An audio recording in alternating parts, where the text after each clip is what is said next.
Assalamualaikum warahmatullahi wabarakatuh. Alhamdulillahirabbil alamin. Allahumma shalli ala sayyidina Muhammad wa ala ali sayyidina Muhammad. Mahasiswa dan mahasiswi Fakultas Syariah IAIN Pekalongan, jurusan Hukum Keluarga Islam, khususnya mahasiswa dan mahasiswi yang mengambil mata kuliah Fikih Munakahat di kelas saya. Mari sama-sama sebelum kelas kita mulai, kita awali dengan baca Fatihah bersama-sama. Yang pertama kita hadiahkan kepada baginda Muhammad SAW. Yang kedua kita hadiahkan kepada kedua orang tua kita, kepada guru-guru kita dan juga hajat kita. Semoga Allah mengabulkan. Ala hadiniyah wa likuluniyatan sholihah al-Fatihah. A'udzubillahi minasyaitonir rajim. Bismillahirrahmanirrahim. Alhamdulillahirabbil alamin. Ar-Rahmanir Rahim Maliki Yaumiddin. Iyyaka na'budu wa iyyaka nasta'in. Ihdinas siratal mustaqim, siratal ladzina an'amta 'alaihim ghairil maghdubi 'alaihim waladdallin. Amin ya rabbal alamin. Oke, baik. Sahabat-sahabatku, mahasiswa dan mahasiswi yang saya banggakan. Pagi ini adalah kuliah perdana yang mana agendanya adalah Muqaddimah Muhadharah atau dalam bahasa lain adalah pengantar perkuliahan. Nah, di kuliah perdana ini Pak Ali akan menyampaikan satu terkait dengan orientasi perkuliahan. Kuliah ini nanti kita mau ngapain selama 1 semester begitu kira-kira. Yang kedua adalah nanti kontrak belajar, yang ketiga penjelasan tentang rencana pembelajaran semester atau yang biasa disingkat dengan RPS. Oke, baik sahabat-sahabatku. Jadi kita akan bertemu selama 1 semester di kelas virtual ini untuk mengkaji mata kuliah Fikih Munakahat. Nah, sebelumnya akan saya perkenalkan RPS yang nanti menjadi guidance atau menjadi panduan kita selama belajar 1 semester di perkuliahan ini. Ini adalah RPS yang nanti akan memandu kita. RPS ini isinya mulai dari visi misi IAIN Pekalongan, visi misi Fakultas Syariah dan visi misi Prodi. Maaf, ini ada kekeliruan. Ini yang betul adalah jurusan Hukum Keluarga Islam ya.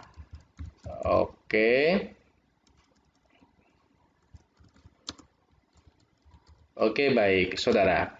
Yang pertama, visi dari IAIN Pekalongan menjadi PTKI terkemuka dan kompetitif dalam pengembangan ilmu pengetahuan dan teknologi berwawasan keindonesiaan di tingkat nasional pada tahun 2036. Yang kedua adalah visi Fakultas Syariah Pekalongan. Visi itu harapan ke depannya besoknya kira-kira begitu ya. Menjadi fakultas terkemuka dan kompetitif dalam pengembangan ilmu syariah dan hukum berwawasan keindonesiaan di tingkat nasional pada tahun 2036. Yang ketiga, ini adalah visi dari Prodi Hukum Keluarga Islam atau jurusan atau prodi yang menjadi pilihan Anda semua. Menjadi jurusan terkemuka dan kompetitif dalam pengembangan ilmu hukum keluarga Islam berwawasan keindonesiaan di tingkat nasional pada tahun 2036. Di Prodi Hukum Keluarga Islam ini ada capaian jurusan yang dipetakan banyak sekali, tetapi secara garis besar ada 3, yaitu capaian prodi pada sikap tata nilai, kemudian pada pengetahuan, dan yang ketiga adalah keterampilan umum. Jadi itu bisa dilihat. Kemudian yang ketiga adalah capaian mata kuliah. Nah, artinya apa? Setelah kita belajar fikih munakahat ini, apa sih yang kita harapkan? Apa sih yang kita inginkan? Kira-kira begitu gambarnya sahabat-sahabatku sekalian. Yang pertama, mahasiswa diharapkan mampu mengetahui dan mengerti ajaran serta memahami prinsip-prinsip maupun kaidah dasar dalam konteks hukum al-hawala syahsiyah, khususnya yang selaras dengan jiwa dan ajaran Al-Quran dan As-Sunnah serta ijtihad para mujtahid sebagai acuan dalam menjalankan aktivitas kehidupan sosial. Jadi Anda semua adalah mahasiswa prodi atau jurusan ahwal asy-syahsiyah atau yang disingkat hukum keluarga Islam. Harapannya mengetahui seluk-beluk itu. Tentu yang terkait dengan mata kuliah yang Anda ambil, yaitu fikih munakahat. Mahasiswa sanggup dan mampu merespon, menjawab, dan memecahkan berbagai persoalan hukum pernikahan yang muncul seiring dengan perkembangan kehidupan dan peradaban manusia. Yang ketiga, mahasiswa mampu memahami dan mengerti esensi dan nilai-nilai yang ada dalam hukum pernikahan. Manusia itu tidak lepas dari yang namanya hubungan sosial. Nah, salah satu hal yang disahkan dalam agama untuk melanjutkan keturunan adalah pernikahan. Nah, ini maka harus dipahami dengan baik. Nah, deskripsi mata kuliah saya kira secara garis besar itu bahwa fikih munahat itu adalah salah satu mata kuliah fikih yang ada di Fakultas Syariah yang memahami seluk-beluk pernikahan mulai dari awal sampai akhir. Kalau di prodi atau jurusan hukum keluarga Islam itu nanti ada dua, sahabat-sahabatku. Ada fikih munakahat yang sedang Anda kaji ini, dan yang kedua adalah fikih munakahat lanjutan nanti pada semester berikutnya. Ya, harapannya di fikih munakahat pertama ini saudara bisa lulus, bisa mendapatkan hasil maksimal sehingga nanti bisa mengikuti fikih munakahat lanjutan sebagai pemahaman lebih lanjut. Oke, baik sahabat-sahabatku sekalian, selama satu semester saudara akan mengkaji tema-tema penting dalam memahami fikih munakahat, ya, mulai dari yang pertama pengantar atau dalam bahasa Pak Ali tadi menyampaikan dengan muqaddimah muhadharah atau pengantar perkuliahan. Kemudian yang kedua ada mata kuliah dasar umum munakahat, itu tema yang nanti dikaji kelompok kedua atau yang berikutnya begitu ya. Kemudian yang ketiga ada khidbah dalam pernikahan sampai kepada mahar, kafaah, wali dalam pernikahan, akad nikah, hak kewajiban sampai kepada yang ke-14 li'an, ilak, dan zihar. Jadi dalam perkuliahan itu setidaknya ada 14 kali tatap muka. Nah, ditambah UAS dan UTS maka genap 16 kali tatap muka. Nah, dari 16 kali tatap muka itu yang pertama kita ambil untuk perkenalan ini atau untuk orientasi perkuliahan. Yang kedua nanti langsung tema dasar umum munakahat. Oleh karena itu, nanti saya harapkan ketua kelas mengkoordinir oleh teman-temannya untuk membagi menjadi 13 kelompok yang nantinya akan mengkaji menjadi penanggung jawab, kaji atau membuat tugas tema-tema yang nanti ditentukan. Silahkan nanti ya Mas ketua kelas atau Mbak nanti ditentukan menjadi 13 kelompok. Oke, baik. Teman-temanku yang saya banggakan, media pembelajaran yang kita gunakan tentu karena ini model kuliahnya daring ya. Jadi kita menggunakan lebih banyak menggunakan teknologi begitu. Yang hari ini kebetulan saya kirim video yang nanti bisa diakses. Kemudian saya persilahkan memilih bisa WhatsApp group, bisa Zoom, bisa Google Meet, GCF, dan lain sebagainya nanti kita tentukan. Kita sepakati bersama. Oke, baik sahabat-sahabatku, dalam perkuliahan saya wajibkan masing-masing dari mahasiswa harus mempunyai satu buku pegangan untuk mengkaji atau belajar mandiri. Karena bagaimanapun juga,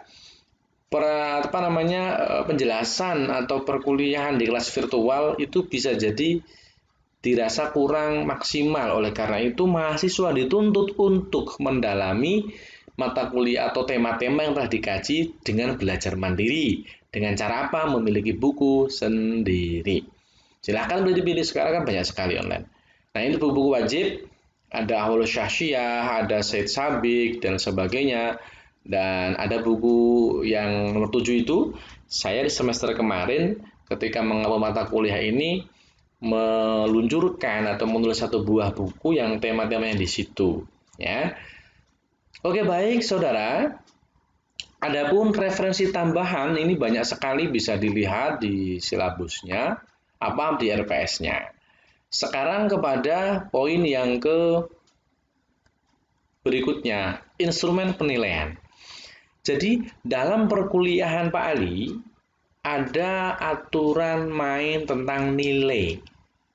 Jadi ketika Pak Ali besok mengeluarkan nilai itu tidak sembarangan.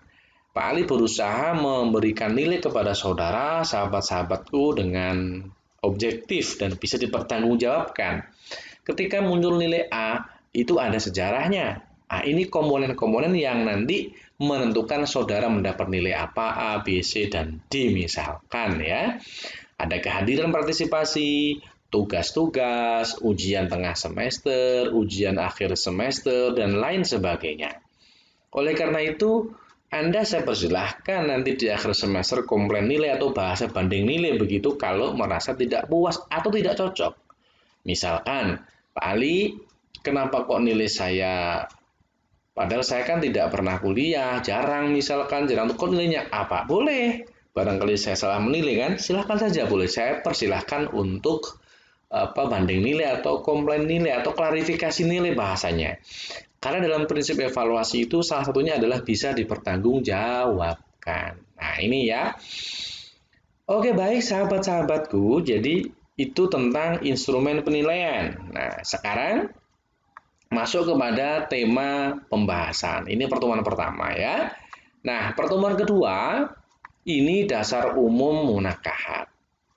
Yang tebal yang Pak Ali kasih tebal ini di atas, ini nanti menjadi judul makalahnya ya. Adapun yang setelah tebal ini mulai dari pengertian sampai ke sejarah pernikahan ini menjadi subtema yang nanti dibahas dalam makalah. Poin A, pengertian nikah misalkan. Poin B, dasar hukum pernikahan. Itu maksud Pak Ali. Nah, kita belajarnya virtual interactive learning dan segmen nanti ada penugasan, ada reading guide. Jadi Pak Ali menunjukkan buku mana atau jurnal mana yang dibaca, kira-kira begitu ya. Kemudian tema yang kedua atau pertemuan ketiga ini judulnya khidbah dalam pernikahan, ini judul makalahnya. Nanti isinya adalah yang tidak tebal itu. Sampai kepada yang terakhir saudara. Yang terakhir pertemuan ke-15 ilak, li'an, ilak dan zihar serta li'an 4. Jadi nanti sekali lagi ketua kelas membagi kelasnya menjadi 13 kelompok ya, nanti ditentukan temanya sendiri, silahkan. Oke baik, ini hal yang penting yang tidak boleh terlewatkan, yang merupakan kontrak belajar kita. Yang pertama adalah tata tertib perkuliahan. Jadi toleransi ya keterlambatan atau presensi kehadiran maksimal 15 menit. Jadi suatu ketika memang nanti akan saya buka absen sikadu, silakan absen mandiri ke sikadu misalkan, tapi jangan sampai terlambat ya. Terus mengikuti kuliah dengan tertib dan berpakaian sopan, rapi dan menutup aurat ini juga berlaku saat kuliah daring misalkan. Suatu saat nanti kita menggunakan Google Meet misalkan, ya semua harus kelihatan rapi seperti kuliah beneran begitu ya. Tidak boleh nanti yang dalam video kok pakai kaos dan sebagainya. Dan aturan main menulis makalah bagi Pak Ali juga menjadi perhatian khusus ya. Jenis kertas, fontnya, spasinya, dan lain sebagainya. Ingat, rujukan, saya anjurkan buku dan jurnal tidak boleh mengutip dari internet atau blog. Gitu ya. Kalau jurnal boleh, malah bagus, buku juga harus, dan seterusnya. Menggunakan footnote, ada 3 makalah, jadi yang pernah kuliah dengan Pak Ali pasti paham ya. Bagian pertama itu pendahuluan, kedua isi, ketiga kesimpulan.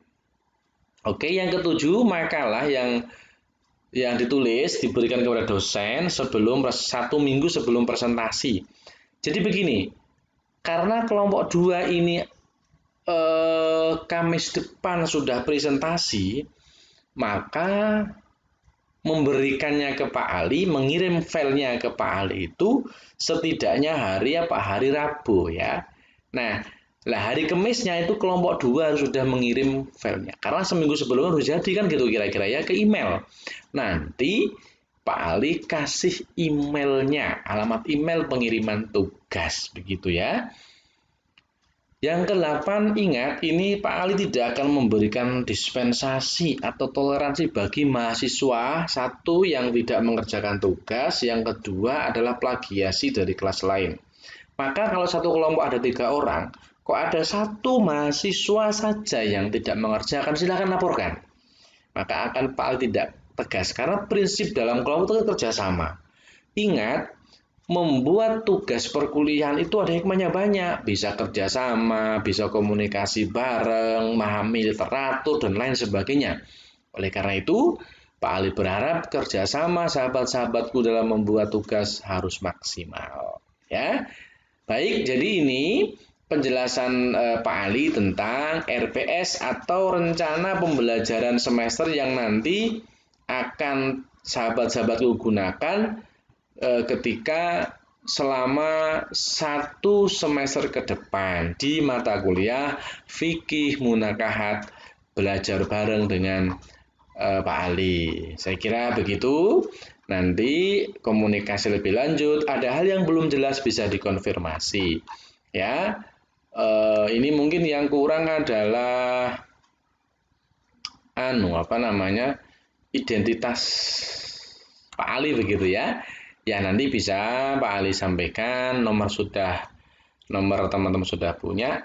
Jadi kalau berkomunikasi dengan Pak Ali bisa nanti janjian dulu, bisa kontak nomor Pak Ali yang teman-teman punya. Kalau menemui ruangan Pak Ali di ruang Prodi S2 Ekonomi Syariah Pasca Sarjana IAIN Pekalongan. Oke, baik, saya kira begitu teman-teman. Saya cukupkan sekian penjelasan tentang perkuliahan perdana ini. Semoga membawa manfaat dan salam sukses selalu buat teman-teman semua. Terima kasih. Wallahu muwaffiq ila aqwamit thoriq. Wassalamualaikum warahmatullahi wabarakatuh.